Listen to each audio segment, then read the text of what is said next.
What's up, ladies and gentlemen? Welcome again to an episode of Lost in the Lens. Today, I'm joined by the incredible, the amazing, someone I've learned a ton of stuff from just by reading through his posts on social media and his arguments with other filmmakers.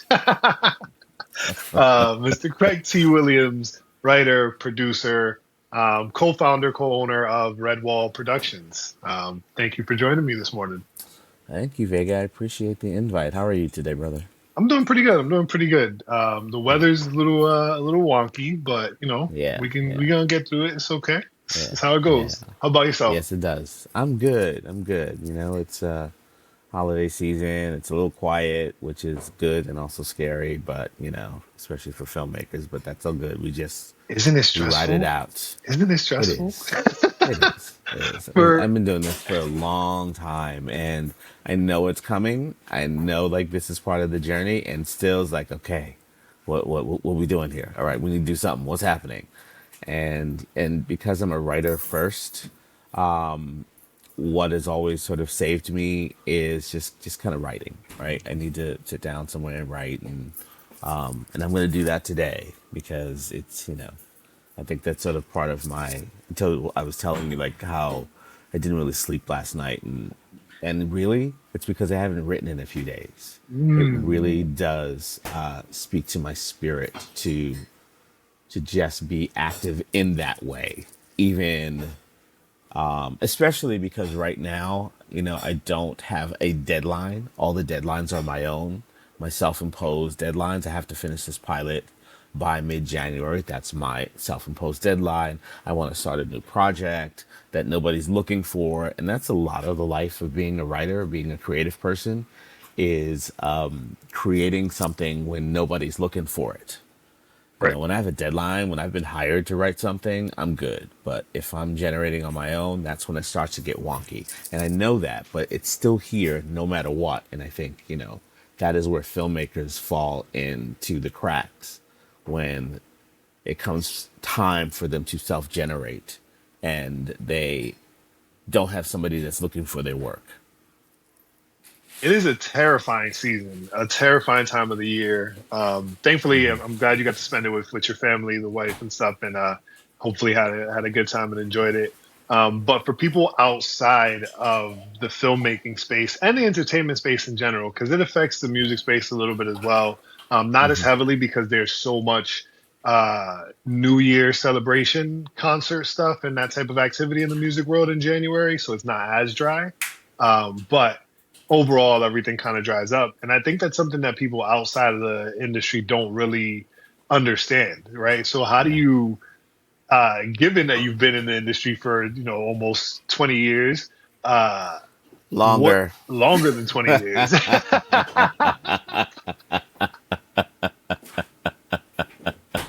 Jeez, Craig, Yeah, man. Yeah, been in this bro. for a Yeah. long time, man. Oh, That's I mean, crazy. closer to 25. So, yeah. Yeah.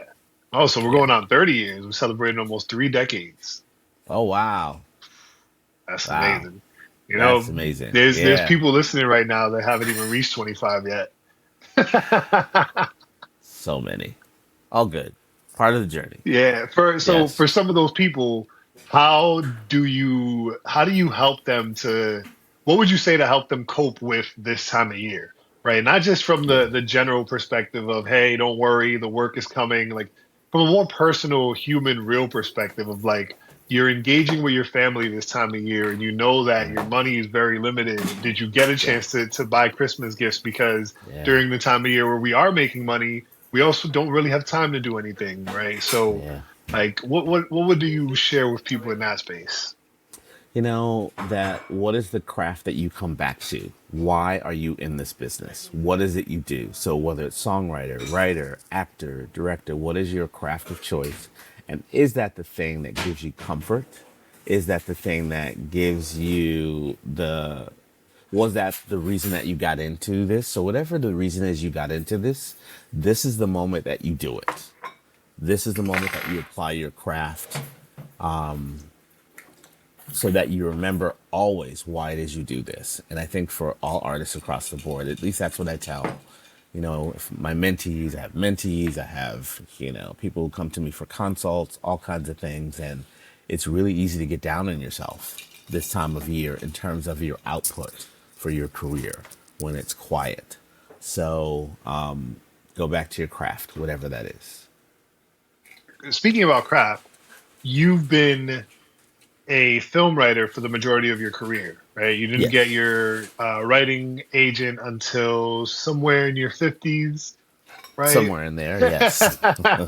Somewhere in your 50s, we'll say. Yeah.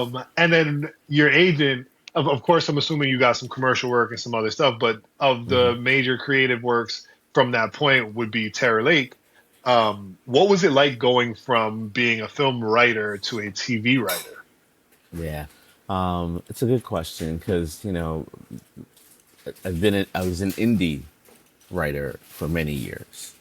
And that's just my own hustle, creating projects, getting hired independently. A producer would find me, an actor would find me, a director would find me, needing a script, needing also to be produced because I'm a producer as well. And it was part of my journey when I started, which is I wanted to write something, and like you, I didn't have the resources or I didn't know what it took to put it together. So our first project, we actually hired a producer and spent a lot of money with him. And what I learned after the fact is, it's like, yeah, listen, he was valuable in that he taught me just watching him. It taught me how to do the thing that was on the page and then in my head and then how to put it together. So I was watching as he was, spending all of my money. Um, Listen, here's the truth, right? So our first film, it was a short film. We didn't know what we were doing. My wife wrote it, and she directed it, and then I decided I was going to produce it, and I had like a full-time day job at that point. And so somebody said, "Well, you need a producer." So I found a producer, and he read the script. He says, "I think this is really good. We can make this. This is what it's going to cost." And I think it was somewhere around $40,000. And we didn't have $40,000 between my wife and me at that time. Maybe we had maybe 10. So then what do, right? This is before this is before any social media. This is before Kickstarter or any of those kinds of platforms. So what I What options did, do you have? yeah, what options do I have? And that's, we said, friends and family. So my wife and I were newly married. We had a great wedding. And since we used a lot of our wedding gift money to buy a camera, which they didn't know, but that's what we did. And we had started making like small films, like practice films, we called them. But this was going to be a big project. And so I wrote fundraising letters to them, to our wedding guest list. And I said, hey, Craig and Roz are making a movie. We would love your support. Anything you can send, whatever the letter said. I made stationery. I did it on Word. I printed it out on the computer. I put it in an envelope. We mailed it. Put a stamp on it, and we had to wait for money to come back to you because you got to wait for people to get it, read it, open it, decide, sign a check, and then send it back. They could not What a Venmo us any time. money, What a time. right? And through the mail, we raised $40,000, Wow. which was enough, to kind of make our movie. And then, of course, because again, I didn't know what I was doing. I think the budget went up to 70 or 80. But again, this is all hindsight. It's my film school education because I Right. didn't go to film school. I didn't go to screenwriting school. None of that. And the movie turned out really great in terms of our first film got into about 25 film festivals. And they were like, okay, right, let's do this again. But I've learned now. Now I'm producing, and the second ones I wrote and my wife directed. And that one, we spent $5,000 on it. And it got Mm. into 50 film festivals around the world. Ooh. And so, And this is back before Film Freeway, so 50 film festivals is before Film astronomical. Freeway, before there was another thing, another platform called Without a Box. Um, my God. Okay, Vega, you're really, really making me feel very old. So I think Without a Box became Film Freeway or something. They merged. So there were little Okay. bitty platforms to Yeah. help filmmakers figure it out.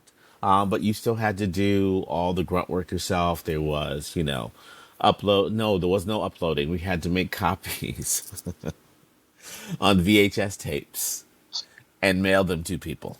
Oh my God. So, I mean, we're talking, Stone Age. This is before digital, like right at the cusp of digital. So digital filmmaking was happening, but digital recording itself was just also beginning. So the next step after the VHS tapes were the actual DVDs, and then actual DVDs after DVDs. The next steps were mini DV tapes that would go into the camera.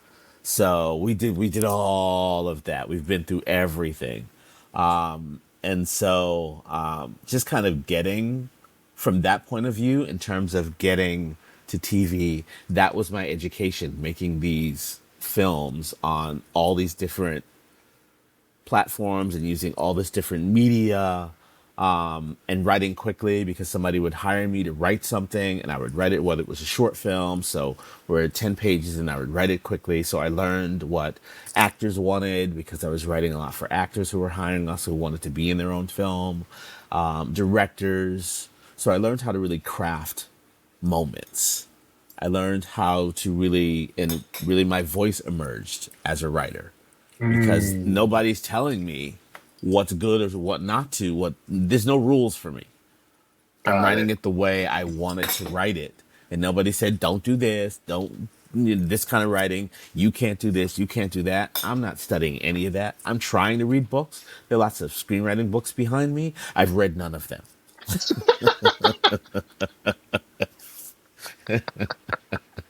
because I I would love the read a few honesty. Everybody has a pages. bookcase behind them, and you're just like, wow, they've read a lot of books. But no, no, Oh, they've look at bought a lot of that. books. Yeah, I bought a lot of books. Okay, I bought Save the Cat 3 times. Wow. How many So different somebody editions would did you find? say, okay, somebody would say, you should resave the cat. And so I would buy it and I'd start reading. It's like, this is garbage. I don't like this. It doesn't feel right. Right. And then a few years later, somebody say, have you heard of that book, Feed the Cat? It's like, I think I have. And then I bought it. And then I was like, this looks familiar. Oh, I bought it. There's a copy right there already. And I did that yet a third time Wow. because, Wow. Talk about a bought book it three having no times. impact on you at all. Zero. And none of them did. They just didn't. They didn't speak to my experience. They didn't speak to something that I was seeing was working. And the thing about being able to make something and get it into a festival and be able to go to the festival, you see how the vision in your head works on screen. So I Mm, already knew how my writing was working. So I didn't need a book to tell me how to do it right. It was already doing right. I'm getting right. into tons of festivals. So then what am I going to do now? Have you break my habit to do it right because you wrote a book? No, I didn't mess with any of that nonsense. So that was sort of my trajectory. And then when we get to the point where I think maybe 5 or 6 years ago, maybe a little long, maybe seven, where TV became a reality in terms of the explosion of TV, the golden age, they called it maybe about 7 or 8 years ago, where just the Netflix and streamers and all these things are coming to light, and they all want content. Hmm. They all want, they just want it, right? And they're looking for black creators. They're looking for everybody to just, what show you got? What show you got? So then I started writing for TV. And in that writing for TV, which is also which really sort of, bumped my career up.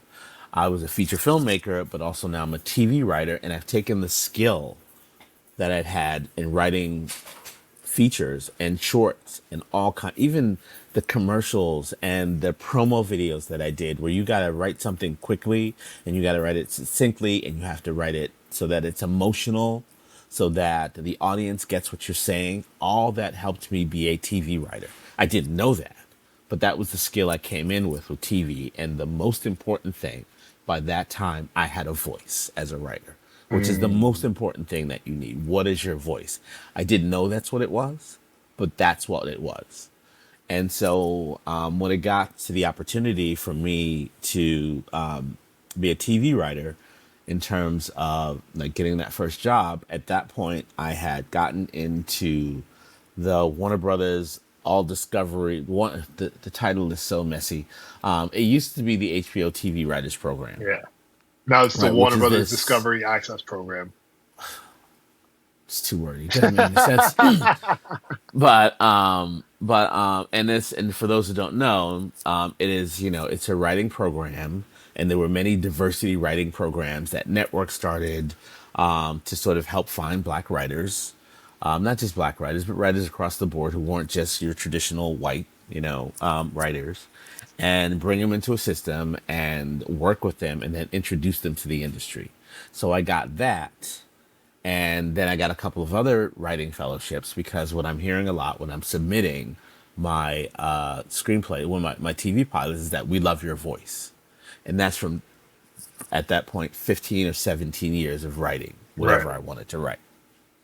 So the transition for me was easy because I had a muscle for writing. I was not scared of it. I'm happy to write. I love it, right? I would get on the show. I got on the show, and they're like, okay, we need, we're outlining, we're doing all these things. Okay, we're meeting, a couple of times a week.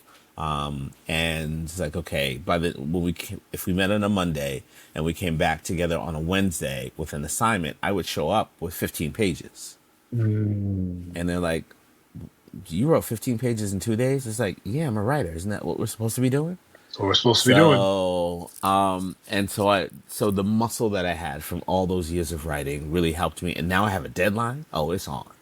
I am not scared of the page, especially when I know that this is what I have to write. So Right. that was how I got to TV. I love that. I love that. What would you say the biggest or the most vital lesson from the Warner Brothers Discovery Access program for you was, right? What was the biggest takeaway? Something they actually taught you? Yeah. What they taught me is that I can survive anything.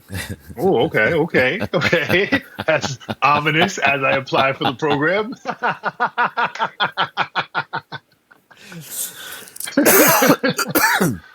Okay. My experience, right?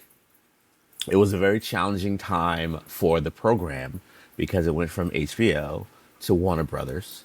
It was a whole new regime. They used to only bring in like 8 or 10 writers. Now they brought in 20, which is great. So to be one of 20 out of 4,000 applications, still an amazing moment, right? Right. But they're also trying to figure out like how to manage 20 writers.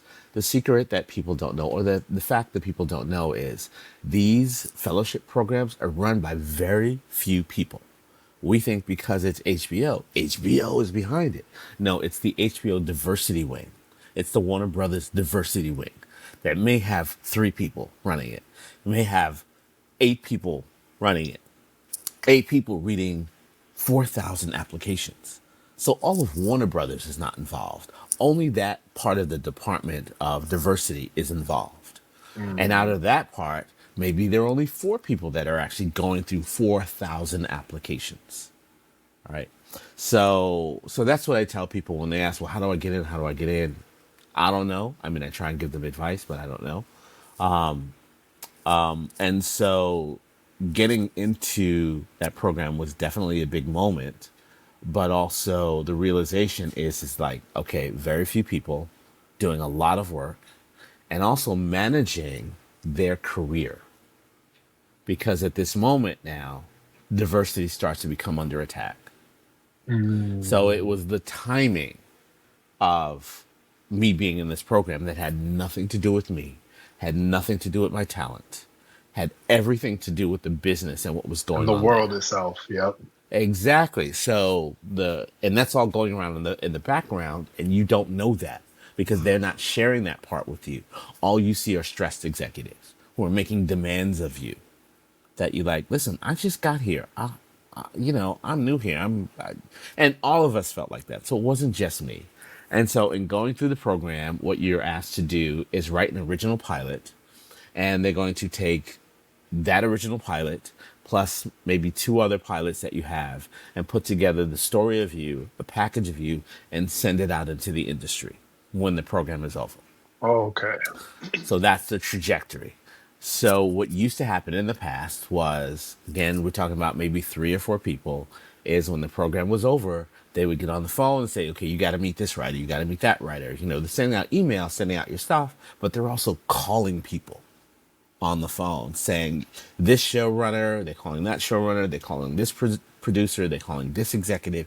You got to meet Craig. You got to meet Vega. This is he would work well on this show or that show, right? That's what we were told was supposed to happen. At the end of our program, when we had gone through everything, one email was sent out. Wow. Just one. No follow-ups, no meetings. And we were asked to give a list. Tell me the people that you want to meet. And I put my list together and I got none of those meetings. Right. So at the end of the program, you're feeling deflated. And a lot of my cohort haven't recovered from that. But because I'd been doing this and been through those ups and downs before, I came into this with my craft. I left it with my craft. I came into this with a hustle.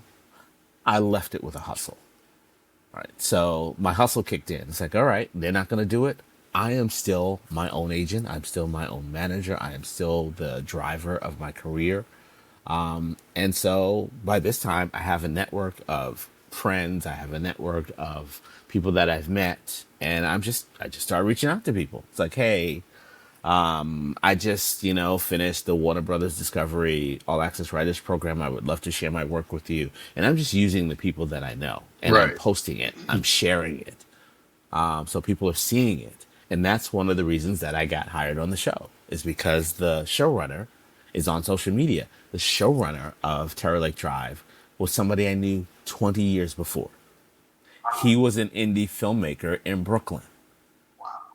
He moved to Atlanta maybe 10 years before that moment. I knew him. I knew his first movie. I knew his wife. His wife was a client of my wife's and acted because she was an actor. Wow. And so the two of them were producing this together. Wow. Right? And even though I hadn't seen him in 10 years, we still kept in touch, social media wise. They got married, they had a kid. I'm like, oh, the kid's beautiful. I blah, blah, blah, blah, blah. And then one day I just get an email. No, it wasn't an email. It was a DM in IG. It's like, hey, bro, it's possible that I'm getting the show, third season of the show. Can you send me a sample? It started from a DM. Wow. And so sent me his email address. I emailed him. He says, okay, let's talk tomorrow morning. And the next morning, we spoke on the phone. He's like, so I want you to be on staff of my show. It was that. It was that. Amazing. That's incredible. And I said, oh, so you love the sample? He's like, yeah, I read a couple of pages. It was fine. Right. So like he didn't The reality, even, the reality of the thing. situation, right? We just got to read enough Right? pages to know you can spell and you can read well. Everybody, Exactly. that's funny. I say all the time, like in my most honest opinion, right? Like I look at this from the film business side of things, right? Mm-hmm. Everybody's got a movie in them, right? It's Yes. just, is your movie worth investing in? Yes. Yes. Spending 20 years in the business, 25 years in the business. Yeah. Like you said, you've dealt with a lot of no's, you've recovered from a lot of no's. Yes. I've recovered from the yeses. Recovered from a lot of yeses. I Yes. want to hear about that before I even get Yes. into what I was going to ask you. How do we recover from the? Actually, now that you say it out loud, I think I've recovered from some yeses. But let me hear what you mean by that. Getting into the Warner it. Brothers. Yeah, get into the Warner Brothers, right? That's a yes, right? Somebody said yes to you. And I almost didn't survive that because of coming out of it, right? The promise of the program is this is going to happen for you. And that was not delivered. So I got a yes, but by the end of it, it was just like, all right, next. And then they just, the doors just kind of shut on you, right? So I'm reaching out. It's like, hey, I would like to meet this person. Literally no response from executives. And it's disheartening. It's heartbreaking. And okay, so here's another yes that I got. I think it was 2018, 2019. I won the ABFF, American Black Film Festival, had a screenwriting competition. And I won Best Original 30-Minute Pilot. Right. That's how I heard so you. what that, yeah. And so amazing, right? It's just you get an email. Great. It's a yes, right? And so part of the yes is ABFF is happening in June, whenever it was, and we're flying you down, we're putting you up, and $500 prize, whatever. I mean, it wasn't much, but you're getting flown to ABFF, which I had never been to before. So I get there, and it's the welcome mat is rolled out. And I'm on a whole separate track from the rest of the festival. All these things are happening. I don't see any of it because I'm meeting with HBO and I'm meeting with CAA and I'm meeting with TNT and TBS. And the executive who picked my pilot was the one who picked Tracy Morgan's, who found Tracy Morgan's The Last OG Mm, on TBS, which was like a big breakout hit. right. So TBS is going to move into half-hour comedies, right? And so then they picked mine. And so I'm wined and dined, and what they're telling me, before I go down is, listen, be cool, just hang out, don't be demanding. You're just gonna, let people get to know you, so you're cool. And then when you get back after the festival, you get back home, reach out to people and set up meetings. So I'm like, cool, I can do that. So, we're at South Beach, we're hanging, partying, beach, meetings, lunches, dinners, like exclusive dinners for the winners. And then there's the executive who picked mine, a very cool black woman. I loved your story. I loved your script. We were hanging out. It was like we were just getting along. And so I did what I said, and everybody's giving me the business cards, right? So when I get back and I start to email people, it's like, hey, it was great. And people are like, yes, here, sign this release and sign this submission agreement. Yes, we'll set up a meeting.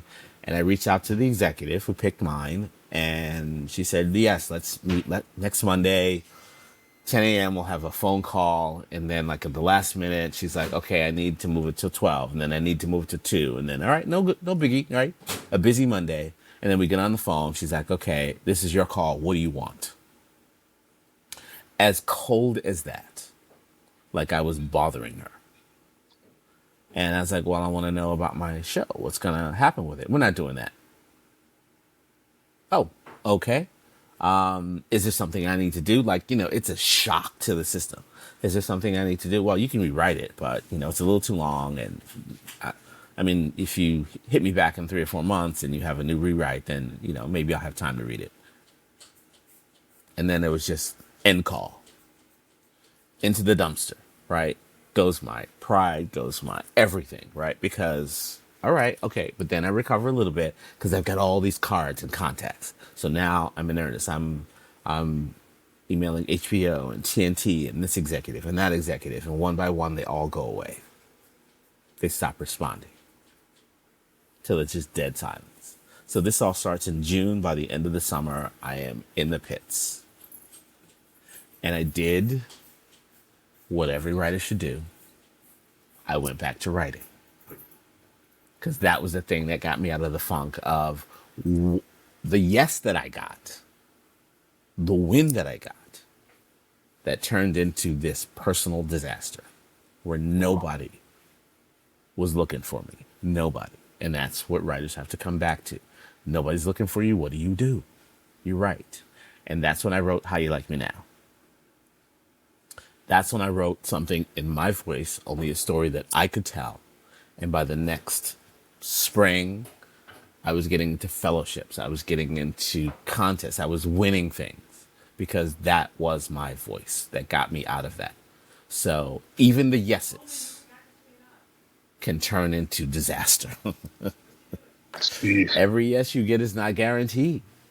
Only thing Jeez. is guaranteed is your hustle and your talent, period. It's wild you say that because that's one of the things that I came into the business very, very, very big on is the idea that it's always a risk to say this out loud, but there's created Hmm. this ecosystem in the film industry where every filmmaker has been fully convinced the only way to make it in the film industry is to make a film, put it through film festivals, hope a company Hmm. likes you enough, picks you, and wants to make your project. Like there's just a lot of hoping Yeah. somebody picks you, right? Yes. And coming from the music space, we don't even have access to an idea of a pipeline like that. Like you make your music, and then you go outside and you get people to listen to it. And then Mm. if people like your music, they buy concert tickets. And then if you sell enough concert tickets, you can sell merch. And like that's kind of but it's you building your own audience, right? Yes, yes, Um, and it sounds like that yes was that kind of that moment, that experience for you to say, hey, listen, you need to build your own audience, right? Then you become yes. undeniable. Big shout out to a friend of mine, David Kirkman, who just released his own film Underneath on YouTube, doing the same kind of concept, right? Because I've also said with the YouTube thing where the ecosystem has created this space where YouTube is a bad place to upload your film. And I'm like, that doesn't make any sense. Like YouTube No, is the yeah, SoundCloud of filmmaking. You should be able to yeah, upload your very indie, low budget concept or film or just proof that you can make movies and someone can trust you with their money because it sounds insane to go to yeah, some stranger, ask them for millions of dollars that you've never had access to because you're going to use it to make a movie that you've never done before. yeah. Yeah, and and that's part of the dream that people hold on to. Everybody's got the Netflix dream. Yes. Everybody's got the opening in 2000 theaters dream. So the idea of uploading it to YouTube, to putting it on Tubi, all that stuff feels beneath everybody because they're still living the big dream of their film being here. When the hustle is you make one film, it may or may not be good. It Mhm. usually isn't. And then you live to make another one. And then you live to make another one. So I advise filmmakers, what are you looking for, a moment or for a career? So if you want that moment, good luck getting it. I was gonna say keep at it, but yeah, good luck getting it. But also I need to speak some Yeah, truth, right? yeah, Good luck with that moment. yep, Or let me help you figure out what the career strategy is of your existence as a filmmaker. What is your big dream for yourself? You hold on to that dream. Hold on to the Netflix dream. Hold on to the 2000 theater opening weekend theme. In the meantime, build right, your skill set one at a time. Make a movie, not to be a hit. If it's a hit, great. That's gravy. But the point is, you're going to make a movie. You're going to learn something from it. What you did that worked, what you didn't that worked. And you have to live to tell another story yep. because that makes a career, not just one moment. And it's my favorite. It's my favorite kept secret of this industry, right? Yes. You can only move upwards. Just the way that the industry is designed, Yes. because of how hard it is to even make a project. Every time you make a project, you're moving upward, right? Like Yes. eventually somebody's going to see your work and say, hey, I wonder what this person could do if we gave them a working budget, right? Right. Look at Tyler Right. Perry as an example, right? The man's spent Yes. 20 or so years of his career not having enough to make it work and still just Yeah. making it work. Yeah. And he's given Yeah. us, debatable classics, but unforgettable films. Like, Listen, people want to take shots at Tyler Perry, and it's totally valid because we don't all have to like the same thing. right. But I always And say to nobody's perfect. filmmakers, and nobody's perfect. Why is the standard of perfection different for Tyler than it is for Clint Eastwood, than it is for a lot of filmmakers who make a film? It may or may not work, but they live to make another one. And the fact that you don't like the content and that it's connected to your identity, unlike the white filmmakers. You're not putting your whole hopes and dreams on your identity on them, only on Tyler Perry because you feel like it represents you. Well, take the part where the man has an island. He owns his own island. He owns his own fleet of private planes. He owns his own studio, Yep. right? Steven Spielberg doesn't have a studio. Tyler Perry built a studio. Take your want for success from that and not just on the product. Because if you don't like the product, you don't have to watch it. Right. It There are a doesn't ton of matter. filmmakers that we don't watch. And that's another beautiful thing about this industry. It's so much like music in the sense that there are musicians out there who are working musicians. You'll never know Yeah. their names. You'll never know their Never. band. You'll never hear a song. And they will Never. always pay their rent. It doesn't Yeah, matter. Right? absolutely. Like it's and I love hearing from someone who's found different levels of success but is still striving for more. Like, what is your definition of success in this? It is my ability to tell the stories that mean something to me. and tell the stories that I feel like represent my journey.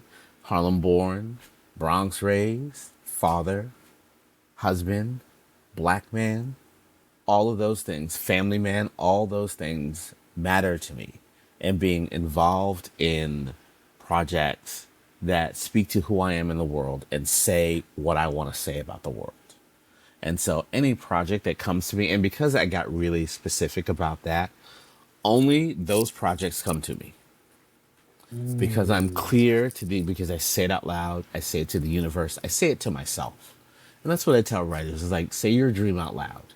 Not only because the universe hears it, it's because you hear it.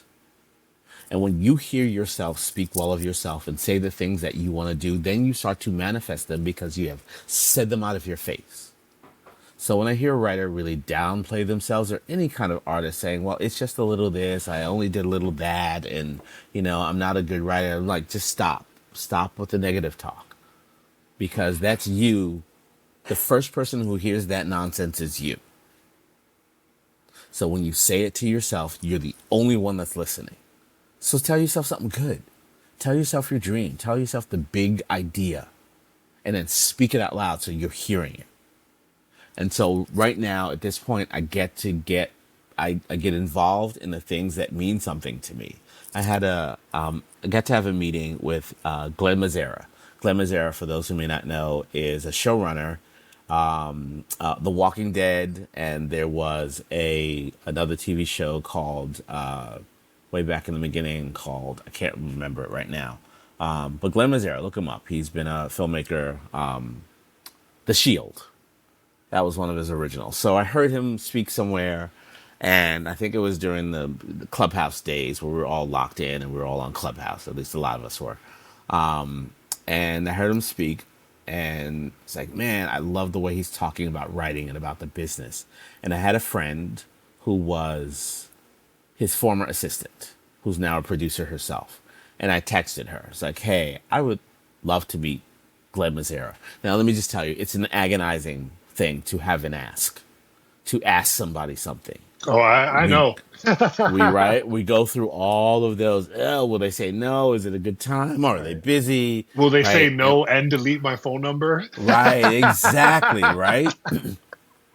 So a lot of things. What I used to do was I would write an email and then say, or a text and say, but if you don't have the time, that's okay. And somebody taught me if you have an ask, don't give them an out. So you make the ask, right? So this is my friend, and I'm gonna text her, and I know we're cool, but I don't know what this ask is gonna do for her, right? So after a half hour of like backspace, no, don't say that, don't say that. Then I was just like, okay, hey, I would love to meet Glenn Mazzara. Do you think you can make that happen? And within 5 seconds, she got back to me. For you, Craig, anything, right? So I want filmmakers to think about who will say yes to you in your life. And that was one of my learning lessons in how I ask for help from mentors, for anything, for money. Who's going to say yes to you? You got to make a list. Even if they end up not saying yes, make a list of who are the yeses in your life. So she got back to me. For you, anything. Within 2 minutes, I had his email address because she texted him and he got right back to her. Yes, for you, you tell me you want me to meet somebody, I trust you, right? So that's the chain, right? People have to think about these relationships that way. And so by the next night, I'm on a Zoom call with the showrunner. And this is my first one. This is before I got into the Warner Brothers program, before I got staffed. This is earlier on. And so we get on a Zoom call, right? I got this showrunner. I know he's got other shows going. And, I'm looking, I want him to read my pilot. These are the visions that I have in my head. And we just start to talk, right? On the Zoom, just like this, right? And I see his life in his background. He's got 2 kids. I got a kid. I see the messiness, right? He's like annoyed at the gardener because they're making too much noise. The pool person didn't clean the pool right, so he's got regular problems. Hmm. Regular life problems. We all get it. You know, the fire truck drives by, makes a mess. It's Exactly, the same thing. exactly. The cleaning lady's going through the Yeah, background. You right. know, you got regular problems, My right? dog's playing around or something. You know, it's different. Right. Yeah. So yeah, he's got rich white guy problems. So we get on the call, and he's sort of asking me about my writing. And now this is, I know how to talk about myself as a writer. I talk about myself positively, as one should. And we get to this point where he says, "You know what you write? You write the grounded Black family experience." And I was like, "Yes, I do." And he just summarized that from me just talking to him. Like, this was the kind of writer I was. And when I heard that, it felt like, yes, that's me. And I love to be able to give those moments to other filmmakers. Just tell me about your writing. I don't need to read anything yet. Tell me about what you're working on. And then I can Mm, mirror back to them who they are, which is what he did. He mirrored back to me who I was from his experience dealing with a lot of writers. And once I heard that phrase, it crystallized everything that I was working on. So I put that into how I spoke about myself. What do you write, Craig? I write comedies that celebrate the grounded Black family experience. I love That's my that. tagline for myself. That's my brand for I love myself. that. I put that on applications. I put that everywhere. And then I started to get showrunner meetings, and it made the difference. But it also made me look at what I was writing and be really clear. So that I write the grounded Black family experience can be in a comedy. It can be in a drama. It can be anywhere. Yep. And I take that with me. Wow, that is so powerful because as writers, we're often thinking about like how do I summarize the type of work that I write? How do I phrase it Hmm. properly? Hmm. And and I run into this all the time too, from the producing side. Like people over focus on the set piece moments and the Yes. genre to sell Yes. you the idea of Yes. their script, right? And it's so Yes. heartbreaking when I have to look at somebody and explain to them like, "Hey, you didn't give me a movie script. You gave me the formula for movies. Like this is Yes. how we make a movie. Any movie we Yeah. choose, like I can Yeah. stick any story into what you've given me, and now Yeah. we have a movie. You have to give a story." So in in in your writing process, right, when you're Hmm. sitting, what do you go through to help develop and insert the grounded Black family experience into your writing and make sure that it's coming through the way that you want it to when someone reads it? Yeah. So the sort of the beginning of it, I'm not thinking that way. Like, how am I writing the ground? Because it's just in me. It's Living how it. I see the world, You're right? writing I'm what you living it live. every day. Yep. That's it, right? So it is my voice, right, on the page, and it's just the stories that interest me. So, like, I'm writing a TV pilot right now, and my wife and I just celebrated our 24th wedding anniversary. And so this is a show about a couple that's been married 24 years. Well done, Craig. Right? Right? So, look, I'm not straying far, but what's in it is family life. What's in it is Black family life. It's in it is the fun and the ridiculousness of, we have a 21-year-old son. We had dinner last night with my son's girlfriend's parents. Like, he's like, I want y'all to meet. I mean, they've been dating for like 2 or 3 months. I was like, really? You want us to meet her parents? This is the Right? one. It's like, you're 21, she's 20. I don't want to meet anybody for 10 years, because if you're meeting now, either she's knocked up or or you got secretly married somewhere. Oh my God, it was so funny because while we were waiting for the everybody to show up, my wife and I was standing out in front of the restaurant, and we both of us were like clueless. It's like, why are we meeting these people? So we started to come up with these scenarios. Okay, what if they want us to stop our son from seeing their daughter? What if are they going to tell us that she's pregnant? Are they going to tell us that they're secretly married? And we're just like, we went through all these scenarios, these horror scenarios that might happen during this dinner. And it was just like a nice couple, just like us. And we just we commiserated about, having these children, overprivileged, obnoxious kids, who are in love after 2 months. Like, "Ugh, why are we doing this?" And it was just fun, right? But in my mind, in our minds, all these other scenarios were happening. Right. That's where my mind goes when I'm writing. It's like, what's the ridiculousness of life? When What did is you the first feel that? ridiculousness? Feel what? Like that inner ability to tell stories, right? Because for myself, I Oh, always tell people I feel like I've been a storyteller my whole life, right? Like when I think back to yes. myself as a kid and playing with action figures, like I can Yeah. remember like giving every action figure a voice and having dialogue and like these Yeah. but I was never a writer and I damn sure wasn't a good student, right? Like so I wasn't Yeah. working on writing at all. Yeah, yeah, yeah. I also think it was from maybe, probably, definitely, I know it was high school, just discovering writing, having a great writing teacher, but not having, it's a different time. It was, the early 1800s. So you, So you had to get to school by boat a lot of time to write. exactly, exactly. Exactly. But it was not knowing, what to do. Maybe I was going to be an author or, write a book. I had no idea, but then I let it go because I'm getting to college, and I went to Morehouse, and then, it was about how do I make a living for myself. So I graduated with a degree in finance. Right. But also during college, again, y'all, this is a long time ago, where in order to keep in touch with my friends from high school, we would write letters to each other, Oh and wow. like, literally. And so, I mean, all right, there was a few girls that I was still like keeping in touch with, but we would write these letters to each other, and like, you'd have to wait.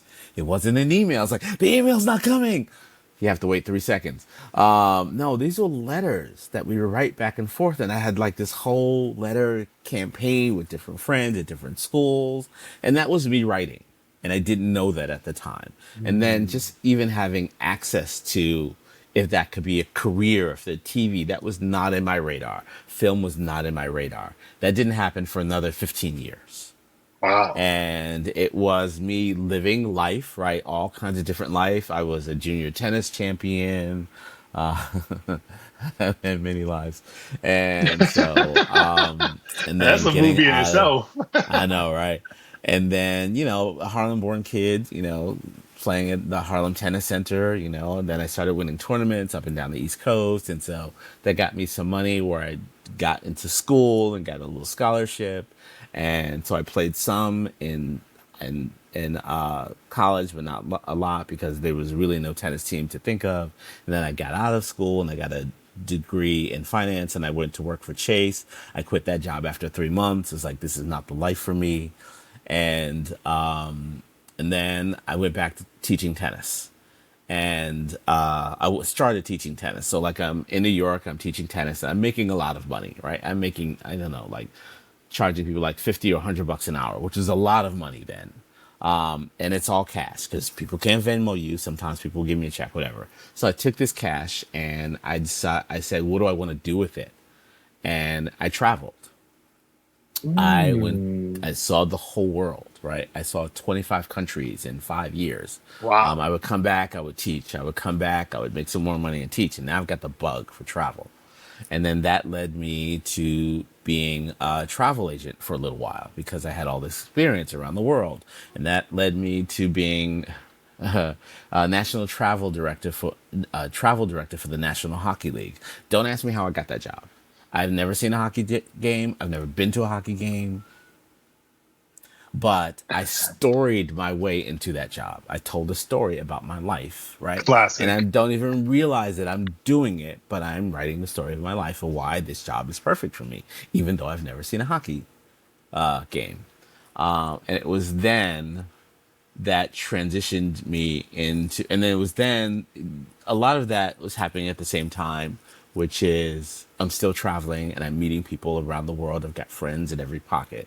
And one of the things that came up in traveling was how they saw black people, Mm. because of the movies and the films and the TV that they were watching. They saw black people as villains or victims, right? And then also because, I'm a New Yorker, I'm in other communities, I start meeting filmmakers. And they're like, hey, Craig, you want to be PA? What's that? Show up, I'm shooting this film, just come by, be a PA. So I show up, I got my little sandwich because I didn't know they was crafty. I didn't know they would Showed feed up with me. my lunch bag. Yeah, exactly. Because I'm going to work for the day, The right? same thing I I took did the off like first time I did background work as an actor. Showed up with my lunch bag and everything. Like, exactly, yeah, exactly, get me. exactly. And so then I'm learning the craft, and then that built. And actually, I met my wife on a set Oh wow. because she was an actor. She was like a real actor. She'd done Broadway film and television at that point, and she's in this film. And again, I'm on set helping a friend, and somebody drops out. He's like, "Okay, I need you to do this little part." It's like, "Yeah, no, I'm not doing that. No, it's a small part. It's fine."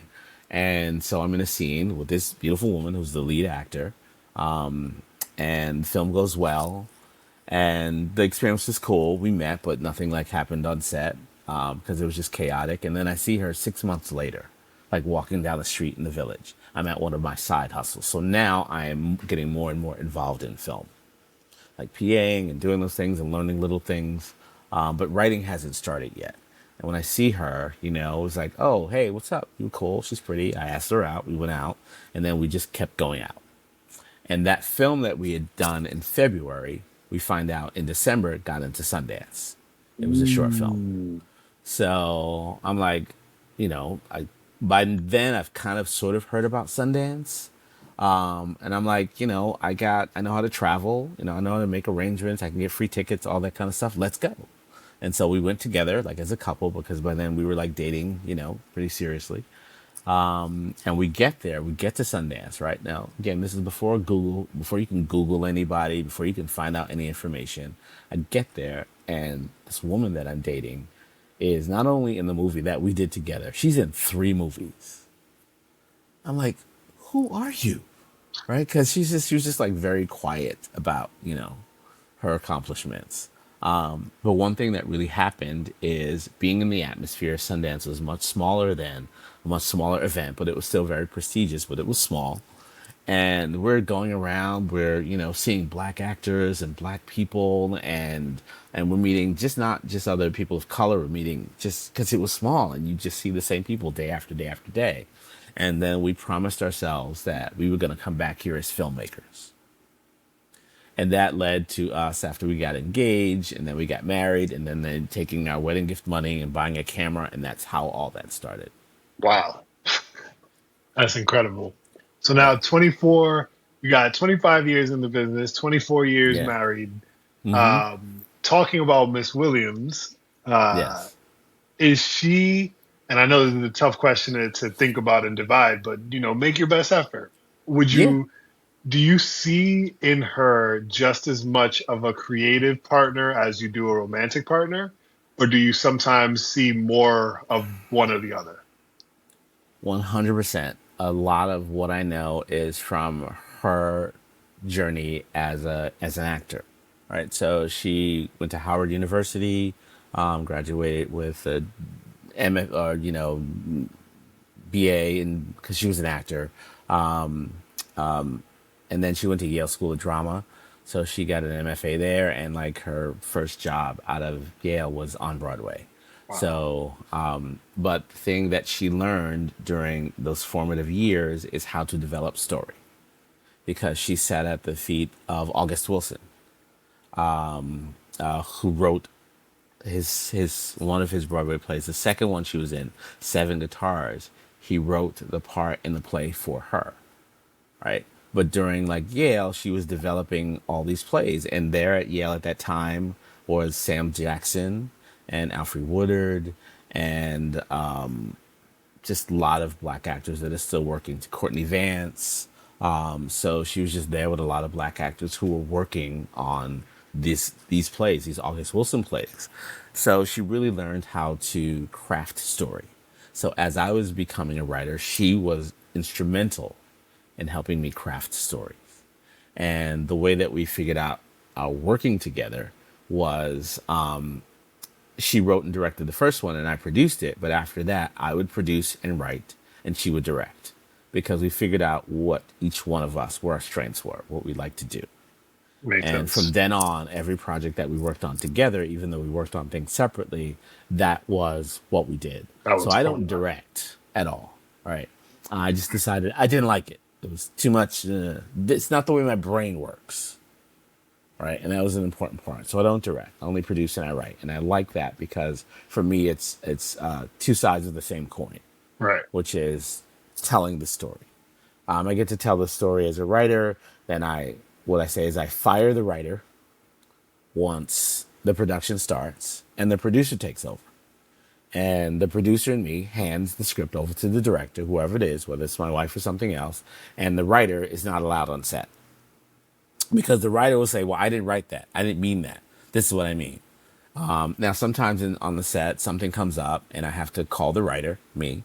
Uh, we have to call the writer, and the writer's very difficult. He's a little ornery. He's a bit of an asshole. And then we fix the problem, and then I tell him to go home again. But a lot of that, in terms of the way that we work together, yes, we were creative partners, we were parents, we were business owners. We each had separate things because she's still working on her career as an actor, so she's still going out on auditions and going out on shoots. That means it's just me at home with our kid, and while she's managing that, and then it started to sort of reverse where like I'm getting busy and then I'm traveling for something, and then we have to decide like who's gonna do what, who says yes, who says no to the project because it doesn't work for the family unit, because we've got a kid, and can my mother come, and all those kinds of things you're managing all the time, just the craziness of being creative. And we need to say yes more than we need to say no because this is how we live.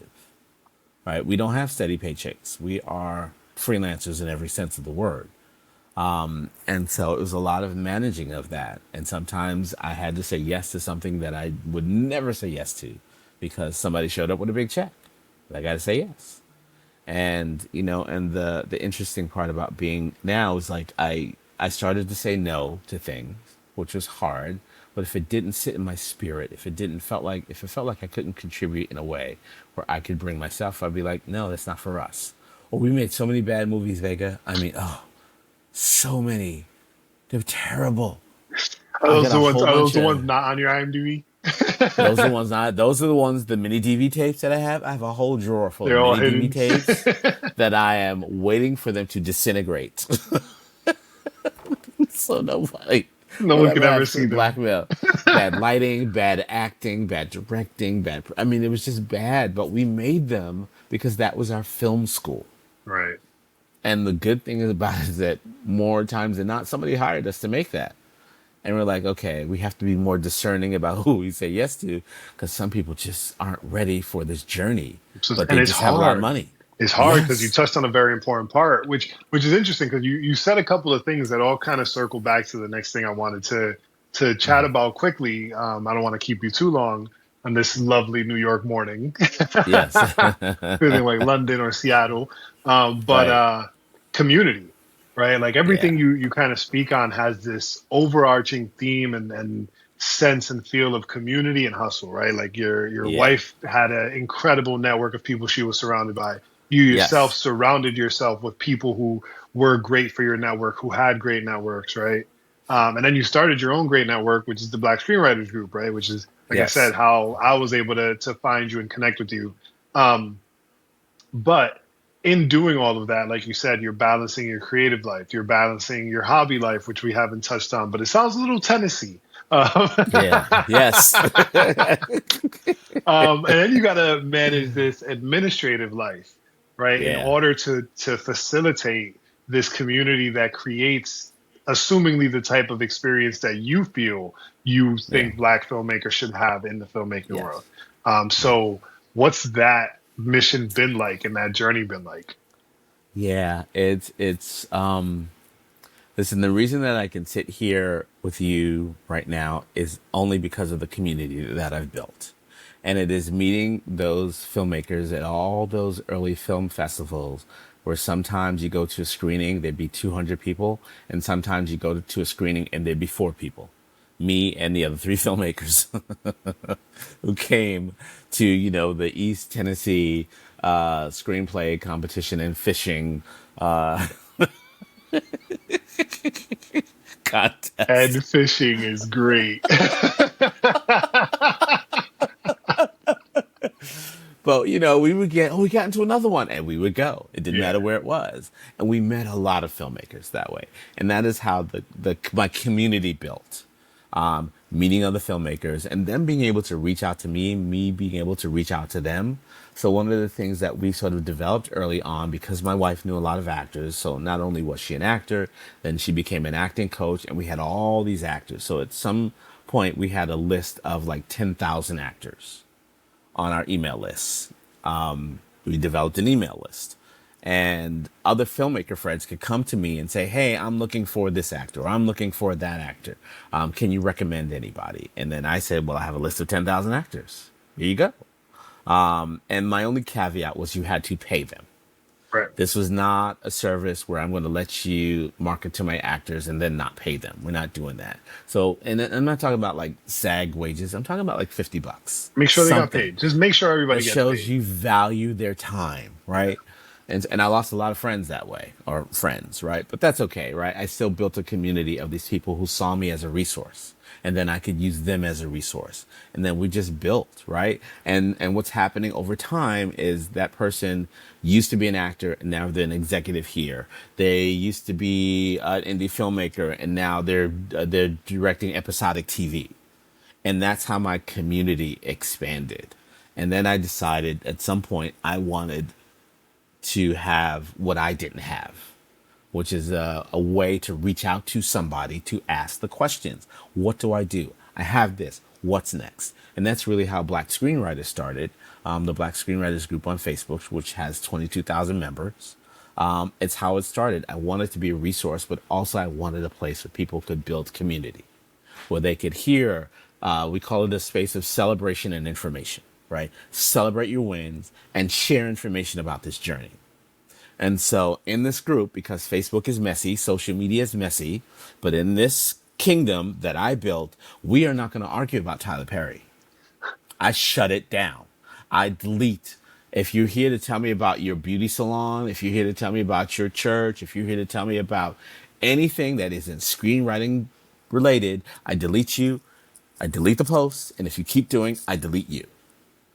And I had to train myself on this is what I wanted. And then by extension, the people who are in the group now know, like, this is the space that we do. And so people will rat each other out. Because That's sometimes, you know, not. This is not I'm where I saw that busy, story going. right? So, you know, I'm busy, I'm doing something, and people are And like, all "Hey, of a Craig, did sudden, you you get see a this text. post?" Hey, you see this? Yeah. You see this post? It's gone crazy. Because somebody said something stupid about, and I also don't, in that space, allow people to talk about other people's shows that aren't your own. So we're not doing reviews of movies. We're not doing reviews of TV. Because guess what? Because it's 22,000 members, and some people just lie in the cut, you got showrunners in there. You Yep. got TV writers in there. You got directors in there. And you might be talking about their work. And now what you're doing is you're cutting yourself off from opportunity. Not only are you doing that, you're showing your ass in a way that says, if I make something bad, you're going to show up and talk shit about me. Right? Exactly. Right. And so I don't allow that. I'm publicly, I'm telling people, don't dishonor your mission for yourself by saying, I didn't like this and I didn't think it's like, I don't care. Listen, I got entire text chains with my friends of stuff I don't like. I just saw a movie this weekend. I hated it. And yeah, I was like, don't go see this. And sometimes they're black movies, sometimes they're white movies, whatever it is, I'm just right? giving my opinion. My opinion, but it's private. I'm not going on social media saying, don't go watch this movie because it's bad for black people. It's this. I don't do that. Because what difference does it make? Yep. And Go that's one of make the your own things. thing. That's one of the things that I really loved about the Black Screenwriters Group in general, and one of the reasons that I really enjoyed sticking around. There was one situation where which was also really interesting because it was the first time that I realized, oh shoot, not everybody in this group is black. Right? Yes. Which was great because I was like, this is cool. Yeah. But there was a gentleman who I believe he was a EP or a producer for a pretty Yes. major show, and he was Hmm. giving some feedback, Yeah. and some of the ways people responded to the feedback were very, "Hey, I didn't realize there were white people in this group," Okay. and I think So you shut that, it down yeah, in such a great yeah, way that I was like, yeah. "Damn, I can't leave now." I was Okay, like, so "Yeah." that was my, yeah, that was my friend Paul Guillot, who was a showrunner. Again, he's a white guy, and he asked, he's like, "Hey man, can he and we just got to follow each other, right? We met in Clubhouse, then we became friends. And he's like, "Oh, I see you're running this group, Black Screenwriters. Is it okay if I join?" Because like me, he believes in mentorship. Like me, he believes in passing on the truth of this business. I was like, absolutely, I love you. And the first time he posted, people came for him. And it's like, the white dude, I have a member in the group.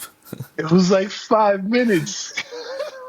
Okay, Vega, I have a member in the group, and all they do is go through the 22,000 members looking for white people That's a terrible relationship. That's so toxic. to tell me that this white person in this group, can you take them out? That is So they so go through. hilarious. I was like, who's got that kind of time? It's not that deep. Don't do That's that. that's the that's the type of energy that, in my opinion, makes the war worse. Right? Like this whole battle that Yeah, we're fighting, that we're trying to win. Like, yeah, unfortunately, I'm a firm believer that power is singular. Right? Like, there's no version hmm, of power that has ever been like multiple. It's never been a shared thing. It's a singular yeah, thing. And right yeah, now, they're in yeah, power. Right? If we were in power, they would feel oppressed, even if we did everything in our power to make it great for them, right? They'd yeah, still feel a form of oppression. So yeah, we got to make a choice. We either going to understand and just live in their power, or we yeah, have to take power. Like, those are the yeah, only real options because it can't yeah, be shared, right? yeah, And I think people like that, they just fuel that same conversation the way that I do. Where it's yeah, just like, hey, addressing this one white person in this black space really has more possibility of creating an enemy than it does anything else. Like, that's yeah, all it's doing is creating someone who yeah, doesn't like yeah, you. Like, yeah, yeah. And I tell people, you're what you're doing is you're showing when you do things like that, whether it's attacking of the filmmaker's work or whatever that energy it is you're bringing, is that you're showing people what it'll be like to work with you.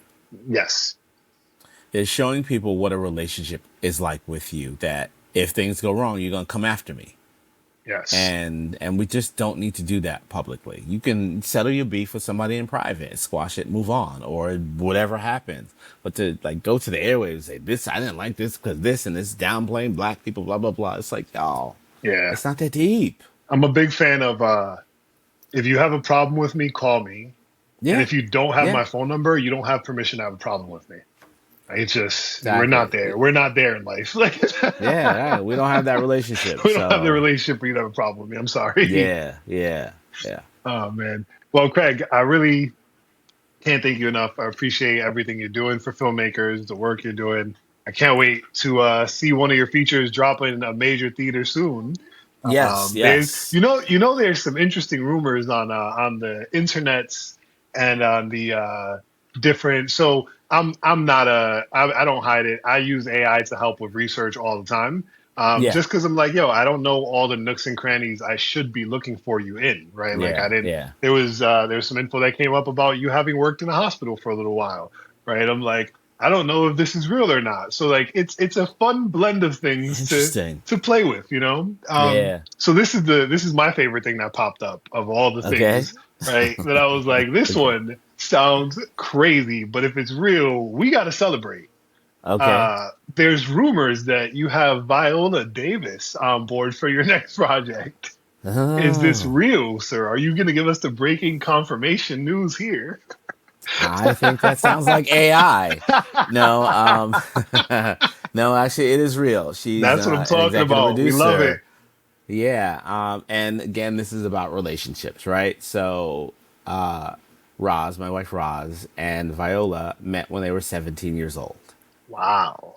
They met in some arts recognition program where they flew like some black kids or maybe just kids in general, I don't know, to Miami because they won some contest or some competition or something like that. And they met as teenagers. And then, they had whatever that experience was. But also in that class was Wendell Pierce, actor Wendell Pierce, director Reggie Rock Bythewood, Biker Boys, a whole bunch of movies, Wow. and they've all kept in touch, and especially Roz and Viola. After they separated, after that first meeting, Roz went to Howard, and Viola went to Juilliard, and then they ended up working together on Broadway, in a Broadway show, and then they've worked. And listen, this is a relationship that's not to age them, but it's no secret.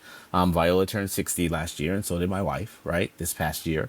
So this is a relationship of 40 plus years, Whew. and they're still friends, right? And when I came into the picture, Viola, came to our wedding. She did a reading at our wedding. She was in a Broadway show at that time. She took the afternoon off to not do the matinee and come and be at our wedding, and then had to go back for the evening show.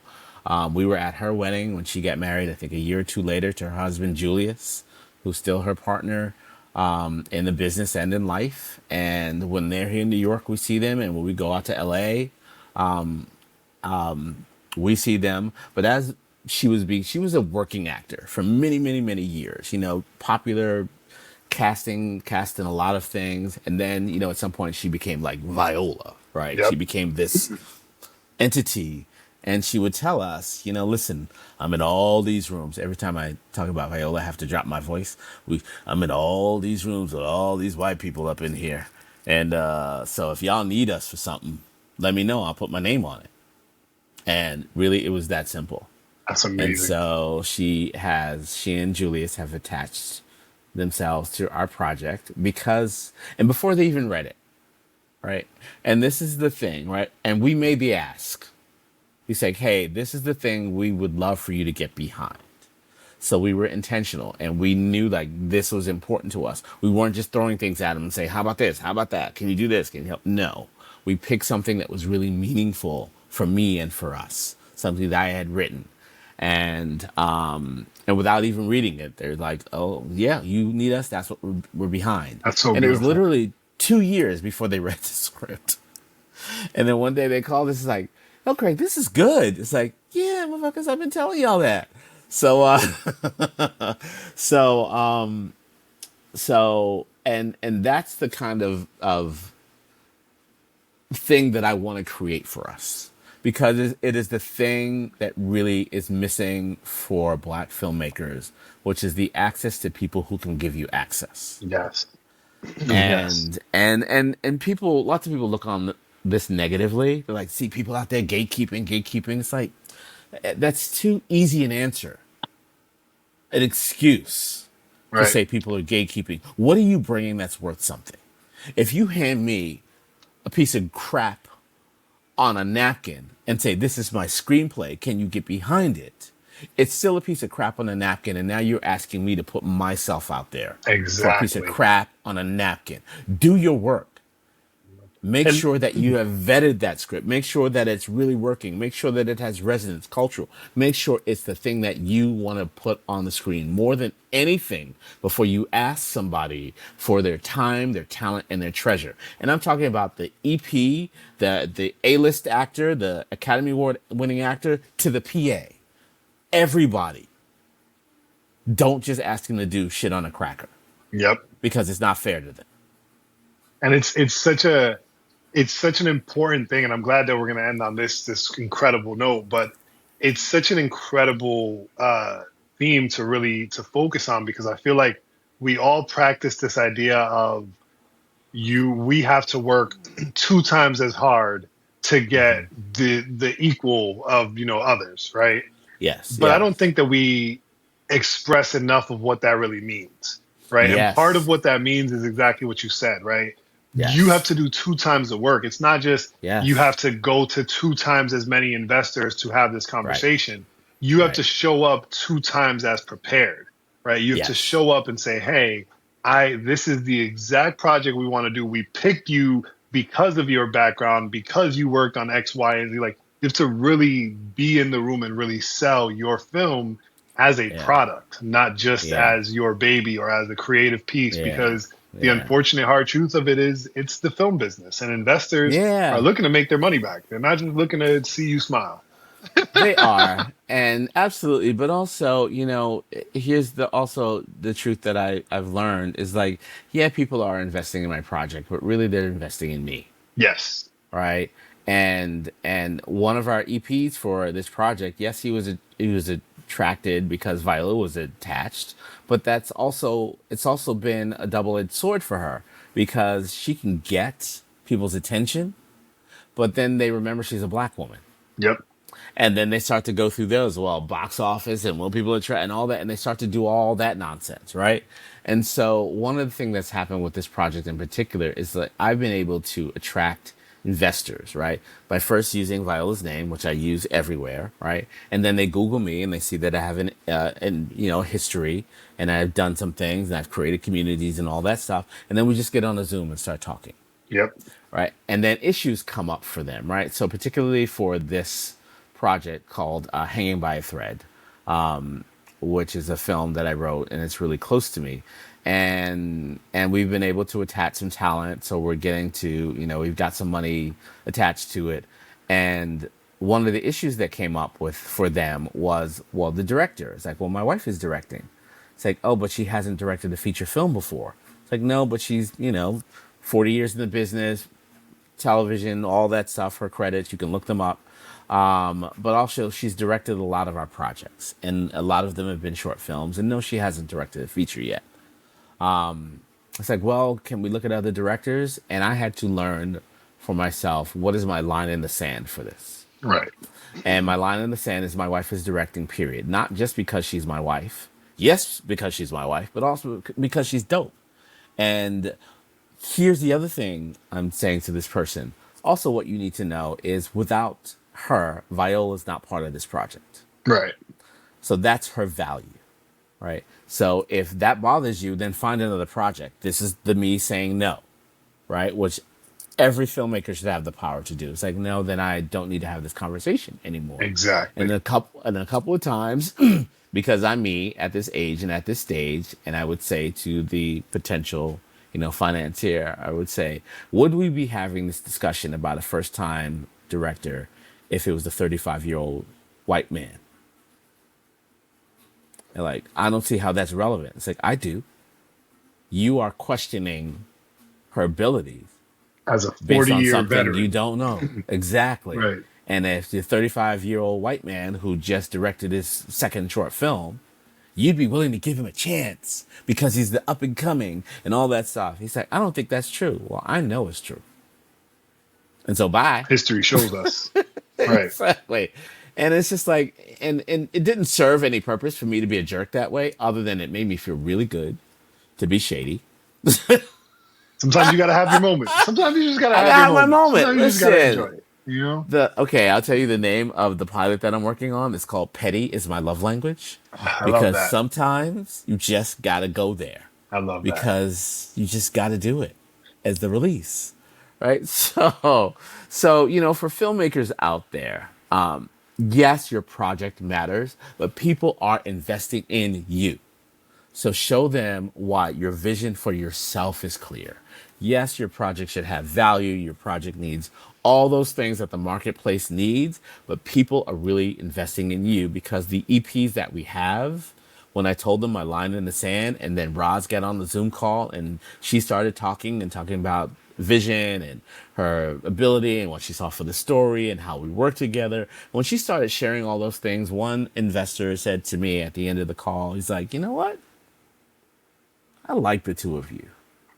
I like you together. You're just really You guys are cool, down to perfect. earth people. Yeah, and I like your little relationship you got going on here. It's just really adorable. And that's what we are. We're adorable. 24 years together. And really, that was his deciding factor.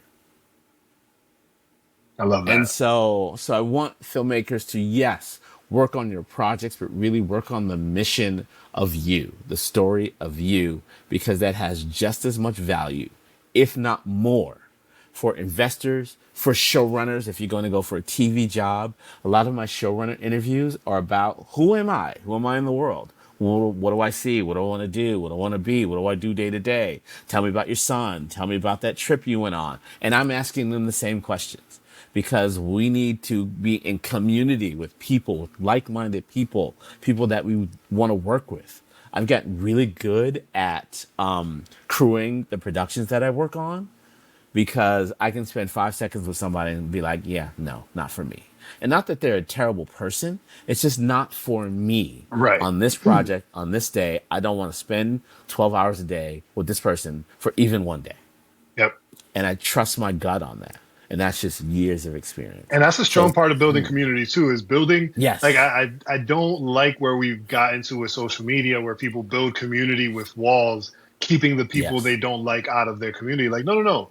I need people I Yeah. don't like in my community too, because Yeah. sometimes the people we don't like are a reflection of us, right? Sometimes Yeah. they're a reflection of other things around us, right? Like Yeah. it's just Yeah. you need both your yin and your yang, you know. Yeah. Yeah. So I want to, like I said, thanks again, Craig. I really, really appreciate Thank you you, Vega. taking the This is morning. fun. This is very cool. I'm glad you had a good time. That means the world to me. Yeah. It really does. So, Yeah.